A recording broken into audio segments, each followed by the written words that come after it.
একই কথা যে ওই শুরুর পেসটা যদি রাখা যেত ইভেন মিড পর্যন্ত, কিন্তু যখনই ওই নো বলের বিষয়টা এলো, তারপর আরেকটা আউট এলবিডব্লিউ একটা বিষয় ছিল যেটা ওয়াজ 51% kind of correct, close to the thing, so ওইটাও তারা দেয়নি।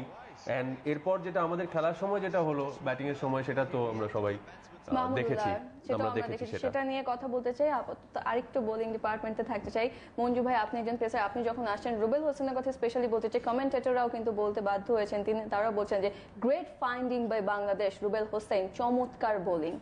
নিঃসন্দেহে আসলে, তবে আজকে যে জিনিসটা হয়েছে কি, ও যখন বোলিংয়ে এসেছে আমার মনে হয় ওকে আরেকটু আর্লি বোলিং আনা উচিত ছিল, because he was our main bowler.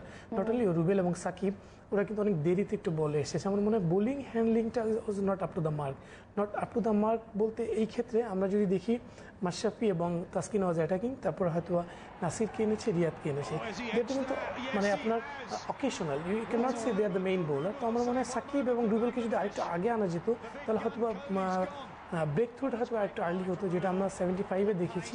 ওটা যদি 50-তে হতো তাহলে হয়তো আর 25টা রানের একটা ব্যাপার ছিল। তো এখানে হয় কি, এই বিষয়গুলি আমার মনে হয় বোলিং হ্যান্ডলিংটা একটু আমার কাছে, যেটা পার্সোনালি আমার কাছে যেটা মনে হয়েছে যে না, এটা বোধ হয়, যেহেতু যেটা আপনি বললেন যে হ্যাঁ আমরা একদম ভালো একটা বোলার পেয়েছি এবং প্রমাণ করেছেন against England, not only against England, প্রত্যেকটা ম্যাচে কিন্তু রুবেল ওয়াজ থ্রেট। সবকিছু মিলে তো আমার বেস্ট পসিবল বোলারটাকে আমি যত বেশি ইউজ করব, যত বেশি ব্যাটসম্যানদের ভালো সময় যদি আমরা ইউজ করতে পারি, হয় কি তখন আমরা অ্যাডভান্টেজগুলো নিতে পারি। নিঃসন্দেহে রুবেল এই যে আমাদের বর্তমান সময় he can be lead in front, is in form. এবার শুভ ভাই যেটা বলছিলেন যে ওই ডিসিশনটাও মাহমুদুল্লাহর, clearly it was a 6 or not.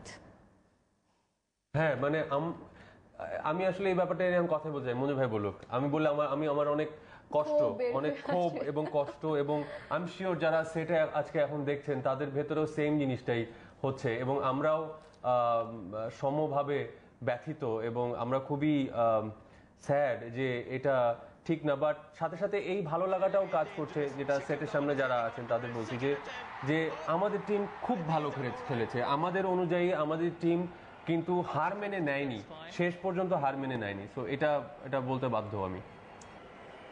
আমরা দেখতে পাচ্ছি কিন্তু সেই ফুটেজটা সেকেন্ড টাইম, এই যে আমরা কিন্তু প্রথমবার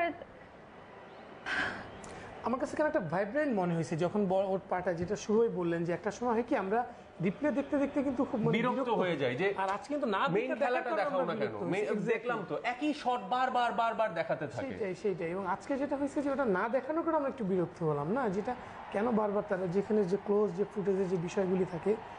এবং ইন্টারন্যাশনালি কিন্তু এই জিনিসটা রেকর্ড থাকলো, ইটস নট দ্যাট যে কেউ দেখেনি বা এটা অগোচরে হয়েছে, আমরা সবাই দেখেছি যে ইন্টারন্যাশনালি এটা রেকর্ড আছে যে actually what happened regarding at least this part. Well, তারপর আমাদের টাইগাররা কিরকম ভালো খেলেছে আমরা সবসময় বলে থাকবো, সবসময় তাদের জন্য চিয়ার্স করে আসবো, because they really played good in this tournament. তারা সেই প্রশংসার দাবিদার। আমরা এই ম্যাচ নিয়ে আরো কথা বলবো। শুভ ভাই, আপনার জন্য সেই ছোট্ট উপহার, সেটা কিন্তু চলে এসেছে। ওকে, আমরা সেটা আপনার হাতে বিরতির পরে তুলে দিতে চাই। এবং আমাদের একটা, অবশ্যই ক্রিকেটের দিকে আমাদের সবচেয়ে বেশি চোখ আমাদের দেশের কারণে। আমাদের দেশ, তাদের বিশ্বকাপ শেষ এবার, কিন্তু যে আপনার সিনেমাটা আসছে সেটা নিয়ে আমাদের দেশে বিশ্বকাপ শেষ, আমাদের দেশে বিশ্ব জয় শেষ না, বিশ্ব জয় শেষ না। This is just the beginning of 2015 বিশ্ব জয়। ওয়েল, আমরা সেটা নিয়ে কথা বলবো এবং আপনার মুভি নিয়েও আরো কথা বলতে চাই, কিন্তু তার আগে